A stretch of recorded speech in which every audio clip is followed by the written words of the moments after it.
Question number 1. A lot of trainers will tell you to put your dog to sleep. Adam actually makes a difference and helps these dogs. Yes, so Adam Spivey, I think, yes, from Southend Dog Training, I made a video because he got kicked out of Crufts and there was a bit of a spat between the organisers, between the public and Likimat and himself, and I've made a couple videos on it. I encourage you to go and watch those. And yeah, this lady is one of Adams's supporters, and the case she is making is that he actually makes a difference and helps these dogs instead of putting dogs to sleep. E-collars and prong collars are horrible. I don't like them. I really don't like them. And so, but I'm not a dog trainer. We specialize in nutrition on this channel. I just thought it was very, very useful and very interesting to venture into that sort of narrative, because Adam actually is huge in the dog training world, and we see a few dogs come into our branches with prong collars and some with e-collars, and we don't really understand why. However, on Adam's defense, I suppose, and I'm not for or against the guy. I have nothing for or against him. I'm very impartial. But there will be certain situations where the dog has bitten someone on the sly, maybe, or the dog is really badly behaved, or something's going on with their dog, that there's only two choices. The choices are to put the dog to sleep or to annihilate the dog and separate and segregate the dog forever. And maybe the introduction of e-collars and prong collars could potentially be a bit of a fix. But I don't know. We live in a world sometimes of cockapoos and border collies. We might be working class, or we might be middle class, or whatever. But people with rough backgrounds in rough neighborhoods get really rough dogs, and those dogs aren't very well trained. By age 5, you have a weapon in your hands. So maybe that's what Adam is trying to do. Come from that angle and see if he can help some of these dogs. I mean, if you have a Kangal, if you have one of these Bull Mastiff breeds, that is a very, very different animal than your typical Cockapoo, your typical Labrador, your typical Golden Retriever. I love dogs, and we see dogs every single day in our branches, but whenever you see a very big XL Bully, for example, and now they are being banned in the UK, that's a very different breed than your typical Labrador. It's not common, and you need some manpower and you need some serious obedience training with that sort of dog. And once you get to know the XL Bullies, they are lovely dogs, they're wonderful dogs, they are loving dogs, and they are absolutely wonderful. However, it is said, and it is true, that sometimes those dogs can be a bit of a weapon. And so yes, that could be the other argument. I don't know. What do you think? You let me know in the comments. Next question. Great info about food. I feed raw, and all my dogs have been doing a lot better on that. I have some really nasty experiences with allergy food from Hills Science. In 2009, my allergic Great German Shepherd got worse and worse after she got the food that the vet prescribed. I changed to raw and had a homeopathic practitioner treating her, and her severe allergy disappeared 95% in less than 6 months. Vets did not believe their eyes. Yeah, I mean, you don't have to be a holistic practitioner sometimes to make a difference and to make an allergy go away, because we do that every single day. Every single day we have dogs come into our branches, severe allergies. The dog is on Apoquel, the dog is on steroids, the dog is on this, the dog is on that, the dog has had recurring allergies. We go through what the dog is on. We treat the problem with nutrition. We assess everything the dog eats, and we recommend something that fits the dog's needs. And the dog's life is changed forever, absolutely changed forever. And so yes, it's allergies. You have nutrition allergies, you have environmental allergies, and you have breed specific allergies. Certain dogs are more prone to developing allergies, or if you have something that is badly bred, for example, like a blue lab, a blue staffy, your fluffy Frenchie, for example, those tend to come with inherent allergies because the dogs aren't very well bred to start with. So that's the one thing. Food allergies, those tend to be 95%, and the more we tell people about looking their food, looking at the ingredients, put the dog on a single protein diet or a novel protein, the more we realize sometimes that people are very lost, that people do not know what they are feeding their dog. Oh, my dog is on a sardine-based diet, but that sardine-based diet contains chicken or beef. And I'm like, okay, so you've been doing this for 6 months and it hasn't been working, has it? Right, okay, let me see the food. And that's when it happens. So always check the ingredients, always assess, give a full assessment of everything you are giving your dog. If your dog has allergies, try to introduce some fresh food if you can. That will certainly help. And try to be smart about things. I have done a seminar on dog allergies. I highly recommend you go back and watch it. It's very, very useful.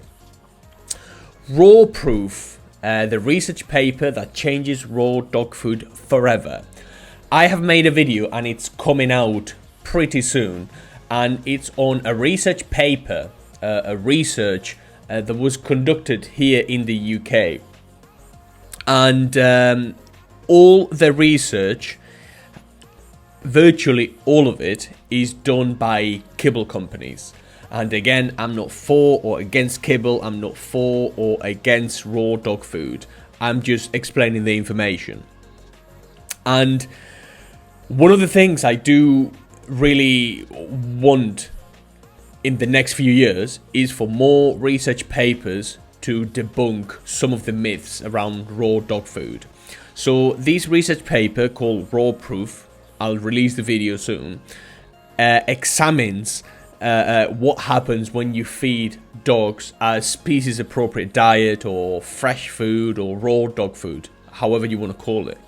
And the results are you'll have to wait and see to watch the video. But they are encouraging. They're very encouraging. They are very, very encouraging. And we now can actually say that there is scientific research, there's peer research on raw dog food. And kibble companies and people and vets and whomever else criticizes raw food cannot actually say that there are no research papers or evidence supporting raw dog food. So the paper is called Raw Proof. Very interesting. I'll release it soon. Next question. Very useful information. My 13-month cockapoo is starting to be fussy. We'll try to reduce her treats and stop her to be picky. She is on a brand of dog food. Do you recommend any brand is the best for a cockapoo? Whether you have a cockapoo or an Alaskan Malamute, you should feed them the same in terms of kibble or raw or wet or whatever. I do not believe that a cockapoo should be fed a different food from a pug or a Labrador or an XL Bully. Dogs are dogs are dogs. Humans are humans are humans. And so unless you have an inherent problem with the breed, with your dog, i.e. diabetes, pancreatitis, allergies, whatever, you should feed the dog whatever you want to feed the dog. What do you recommend is the best for a cockapoo? I would go back and watch a lot of the reviews I have done on different foods, and the resources are there. I'd rather not give people publicity. That's all. If any brands are listening and they want to sponsor me, then that's great. They can sponsor us, and we can do business that way. But I'm not really going to promote any brands because it's just free publicity, really. Next question. I think it should be illegal in the UK to own a dog with cropped ears, and this is in relation to a video I did on why cropped ears in dogs should stop, and it's stupid. Like Dobermans, for example. Dobermans with like cropped ears, they look menacing, they look whatever, but once you get to know a couple Dobbies, they are wonderful, and the look is not granted. I don't like that look of cropped ears. I like floppy ears, and I like dogs to be dogs. I don't like dogs to be weapons. That's why the whole motto of making them feel or look menacing, it's a bit stupid and a bit silly in my opinion. I think it should be illegal in the UK to own a dog with cropped ears unless you go via a rescue and can prove it's a rescue. Anyone who buys a puppy or dog with cropped ears is supporting an illegal and cruel practice by doing so, and I genuinely think those people should be charged in the same way that someone aiding in another criminal act would be. I also think there should be stricter requirements to import a dog with cropped ears too, as people can buy abroad and get around the law too easily. Yep. I also believe that ear taping and gluing, where the ears are taped or glued with a stick or into another position long term, not always via surgical procedure, should be highlighted and banned in the UK. Puppies having ears stuck in certain positions is unnatural, irritating to the pup, and if done incorrectly can cause medical issues such as cutting off circulation or blood clots. 100% agree. What can we say? What more can we say about that? Incredible, absolutely incredible comment. Thank you so much for commenting. And yes, illegal ear cropping. Illegal ear cropping is a thing. Ear cropping is a thing, and it's interesting because whenever you talk to, and we sometimes talk to younger lads, and they want to get the most menacing dog. Part of my job sometimes, part of our job sometimes, is to tell them that you should get a dog because you want to love them and because you want to protect the dog, not the dog protect you. If you need protection, then maybe you should join a gym, or maybe you should do boxing, like we all have done boxing, if we've wanted to be like a menacing man or whatever. I have a boxing background, but that's not the point. The point is you get a dog because you love the dog, because you want the best for the dog, because the dog is going to be a positive addition to your life, not because you are in drugs or because you do some other activity and you need the dog for protection. That's not why you should get a dog. You should get a dog because you want to love the dog forever and you want to care for the dog. And anything that makes the dog look more menacing, anything illegal, anything silly like taping or gluing the dog's ears to make them look a bit more menacing is utterly ridiculous. So we are very fortunate that whenever people come to us for opinions on these things, we say, whoa.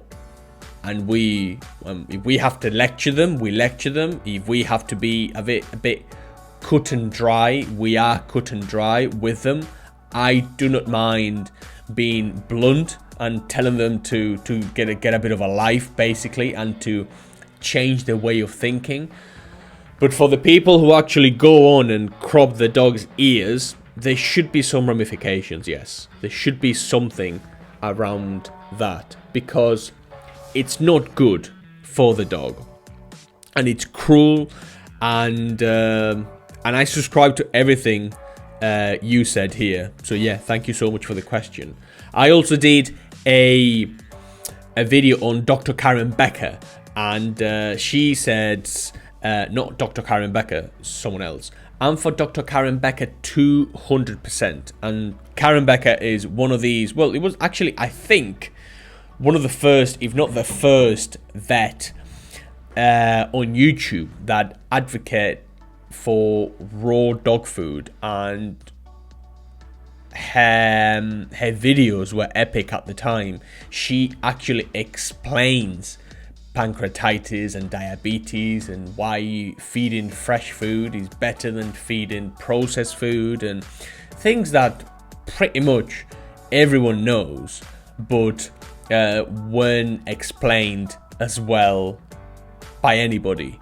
But she explained it really, really well, and she's a pioneer, she's a trailblazer, she is the biggest name and the most important and consequential name in the pet food influencer industry, in my opinion. She is the OG, she is the reference, and she is for fresh food, she's not for processed food.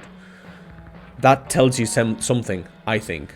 If the biggest, the most influential, the most revolutionary name in an industry tells you that fresh is a bit better than processed, and that you should think about what you are putting in your dog's mouth, then you should maybe listen. But people aren't willing to listen. All I'm saying is that you should listen. That's all I'm saying. There you go. Let's talk about a bit of shrinkflation in dog food. Yeah, this is I've had a few comments on shrinkflation, and this is something that happens every so often, and the consumers get less bang for our buck. Sometimes the ingredients get diluted down. A few dog food manufacturers have changed recipes, they have changed ingredients, and they have reduced bag sizes, and they are either increasing the prices or keeping prices level. And people are really affected by this, not because of the price sometimes, but because of the recipe changes. If you happen to have found a dog food that works for your dog, and maybe you then rotate between the lamb recipe and the chicken recipe and the beef recipe and whatever, but all the other fillers and all the other ingredients are standard and the same, and your dog is coping well and your dog is happy, and you've been feeding this food for 3 or 4 years or whatever, and all of a sudden they change the recipe, your dog doesn't agree with the food anymore, and then that cascades down into worry, into angst. You don't really know what's going on, you don't really understand anything until you look at the ingredients. And that's something that is happening at the minute with shrinkflation. It's not just that packet sizes are being reduced, but that the ingredients are being diluted down. So if one of your foods is affected, monitor the situation, and you might have to change the food you are giving your dog if your dog starts being reactive to the food. So that's shrinkflation for you. It happens every now and then, and it's happening again, and not just with pet food, but with our dog food.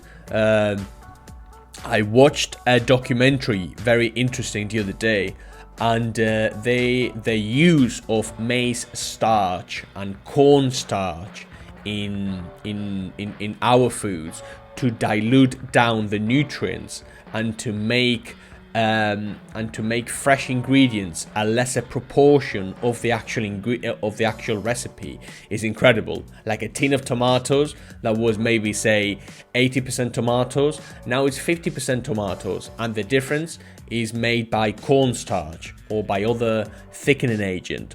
So are you getting tomatoes or are you getting cornstarch? Well, we seem to be getting more cornstarch, and what the ramifications are for health, for our health, we don't know yet.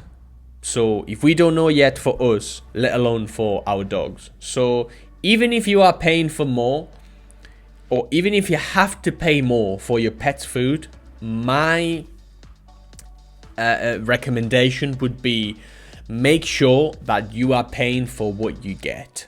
And don't try to skimp and don't try to save every last dollar, because quality does really matter. And your dog is going to be with you forever, hopefully. So yeah, try to go the extra mile, I would say. This comment is a criticism. Purina dog food. This is on the Purina dog food, on the recall or the lack thereof. Is there a point to this? What are you selling? Well, I'm not actually selling anything. I don't really sell anything because I do have retail locations in the UK, and we have shops, but we don't sell Purina, and I am not trying to sell you directly anything.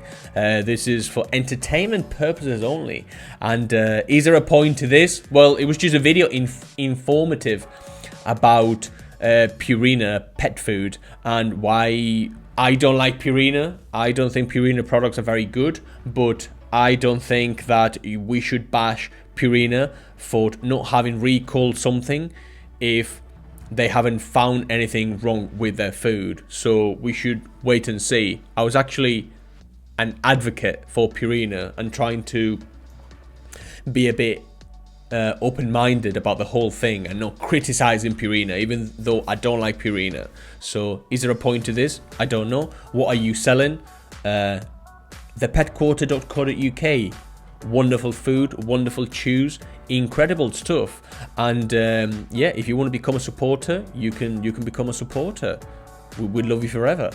I owned a Great German Shepherd for over 10 years and always got kibble for her. Now we'll get a new puppy and I am so confused. Should I feed her kibble or barf? What is better? So confusing. Well, you should feed the highest possible quality dog food you can afford in the format you can afford.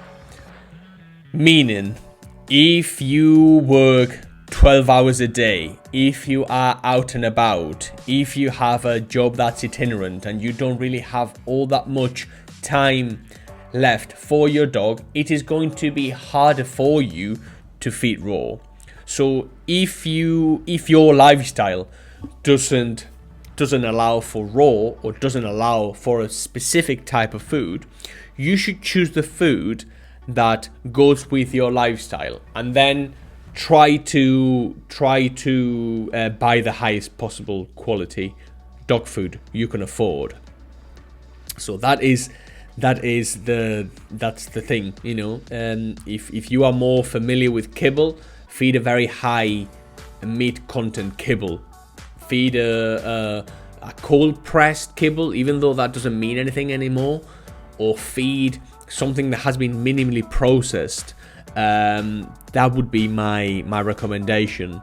Kibble or raw, it depends on you. It really does depend on you. Like, raw is more expensive.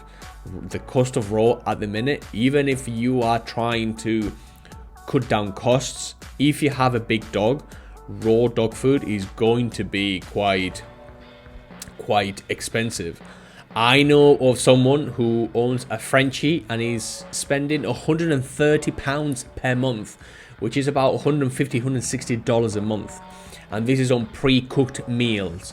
That's very, very expensive. Very, very, for a Frenchie, come on, very, very expensive. So yeah, we've done lots of reviews and we have done lots of things on the channel for and against raw and kibble. So I would go and watch those. My dog has chicken and beef allergies and I am currently on blah, blah, blah. I want to change it to something better. What should I change him to? Please help me. You should put the dog on a single protein food that doesn't contain any chicken or beef. You should monitor the ingredients. You should look at the dog food allergy sheet if you have one. If you don't have one, you are going to have to be a bit more granular about the whole thing and go one by one the current recipe of the food you have mentioned, and go with the previous recipe of the food you have mentioned, because they have indeed changed the recipe.